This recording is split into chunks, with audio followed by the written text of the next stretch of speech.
আরে আমার জুতা, কে নিল আমার জুতা?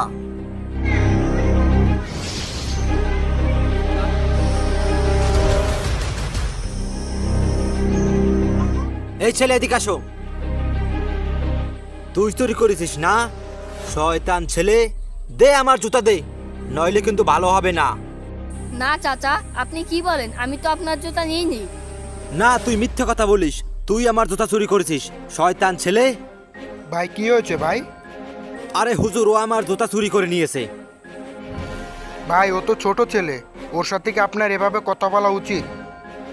আচ্ছা বাবা, তুমি কি এই আঙ্কেলের জুতা চুরি করছো? জি হুজুর, আমি এই জুতাটা নিয়েছি। দেখছেন হুজুর, আমার সন্দেহই ঠিক ছিল, এই ছেলেটি চোর। আচ্ছা বাবা, তুমি এমন কাজটি কেন করলে? হুজুর, আমি প্রতিদিন দেখি এই চাচা আপনাকে খাবার দিয়ে যায়, কিন্তু একদিনও নামাজ পড়ে না। তাই আমি ভাবলাম ওনার জুতাটা হয়তো লুকিয়ে রাখলে উনি নামাজ পড়ে যাবেন।